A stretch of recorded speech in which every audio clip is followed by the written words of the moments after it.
Hello everyone, or no one, and welcome to Delo Gaming. I'm a bad gamer and I played Warcraft 1 and Warcraft 2 remastered and I found this. Wow, what a journey.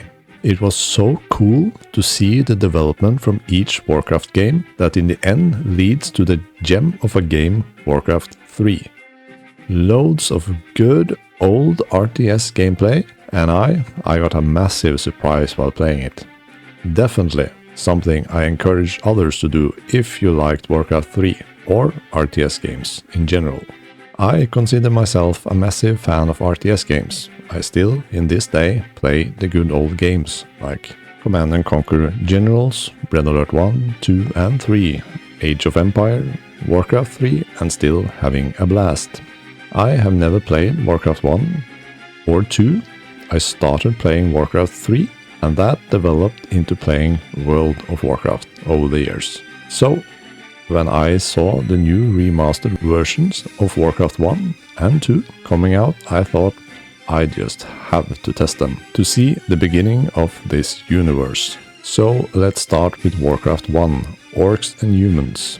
Such a nice and pleasant classic RTS game. Story-wise, it's not the one of these games that I was most excited for, because this is old lore, but it was fun to experience with a very intense voice actor telling us the story where it all began. Black Cat has assigned you to an outpost in the swamps of sorrow. Your task is simple enough that even the war chief feels that you are capable of it. Construct at least 6 farms so that we may keep our troops well fed and ready to do battle. So I started off with the Orc campaign first, and there isn't really anything special to point out. It's just a nice basic RTS game. Be careful of your resource spending, as it's very limited amount to spend, so spend it accordingly. If you forget about some troops and lose them to a catapult, and they just get annihilated, it's very hard to come back into the game, so you have to pay attention while playing the game, and you will do just fine. I made one error while playing the campaign, and that was not buying the summoner spell on the warlocks. I thought it was a bit expensive, because I wanted to spend my money well on troops. Turns out that buying that spell is very well spent money. Holy cow, those summon demons are way too powerful. When I learned that, the last maps was just a cakewalk, or should I say, demon walk. It's the same in the human campaign, but now I was more familiar with the game, and the last maps just fell over because I used the summon spell on the mages, just nuked down the last maps. But overall, a pleasant, nice and basic RTS game, and a very good start. The only complaint I have is that the pathing of the NPCs can be quite weird.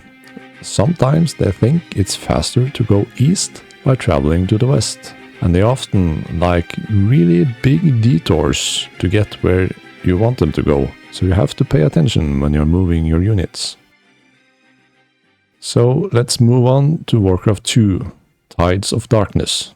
This game I was way more excited about because some of the lore and story in this game is things that is more relatable to Warcraft 3 and World of Warcraft, with characters and places you interact with and places you go to, so I was looking forward to do this in a story point of view, and to see how much the game have improved from the first one. Lordaeron, Gul'dan, Khadgar, Proudmoore, Dragons, Griffin Riders, Death Knights, Knights, the Dark Portal, Naval Warfare. Need I say more? This is just a great RTS game.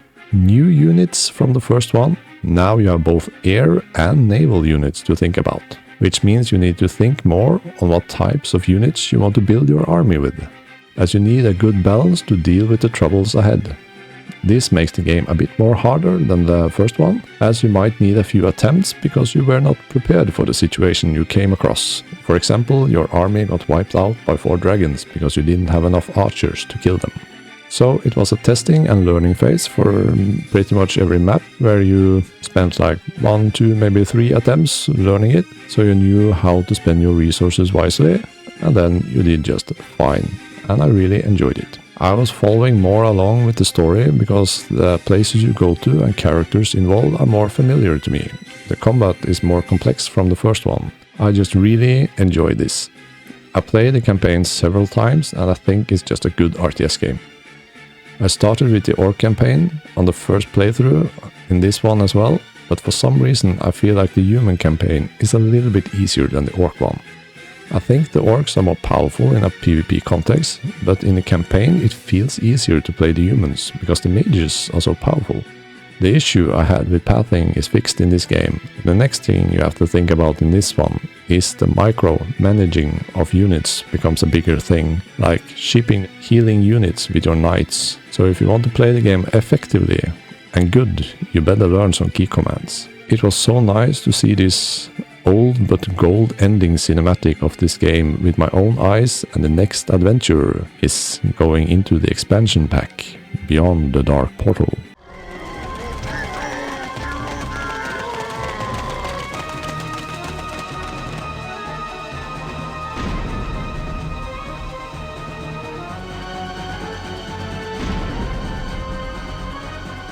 Guards!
Holy cow, this was a big surprise.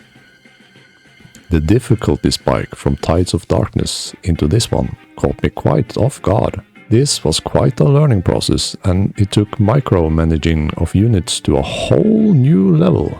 Story-wise, good, excellent, it just builds upon the first one like a proper expansion should, but the difficulty was a welcome surprise. With the Ogres and Death Knight's ability to buff units, the micromanaging just goes off the scale. Because I'm an old and slow dude and not able to think and act fast enough in the game, so I have never been speeding the game up and down so much in my entire life to be able to do the things that's needed to be done in time. Because when it's fast, I'm too slow, so I have to slow it down to do the things I want to do, then speed it up again to get those things done. That was definitely my hack for this game.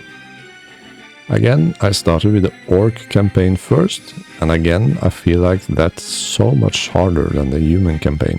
I will admit that after one playthrough you are more familiar with how the game works, but there were hard parts in the human campaign as well, but nothing compared like the Orc campaign. Some of those maps was really hard. The last map in the Orc campaign, I spent 15 hours of attempts on that map alone before I beat it. But holy moly, when you finally beat that thing, it's just proper, pure gamer-gasm feeling.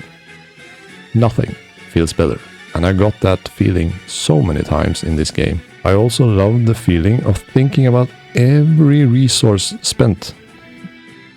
Every move you make, each unit you are going to build, each button you are going to press feels very important.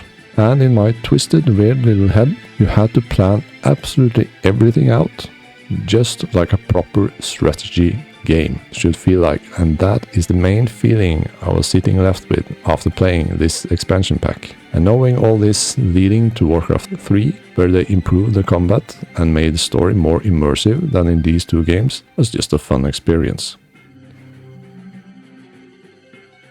There are no wise words of wisdom from the Steam reviews to leave you with this time, so I will just wish you a good day and I bid you farewell.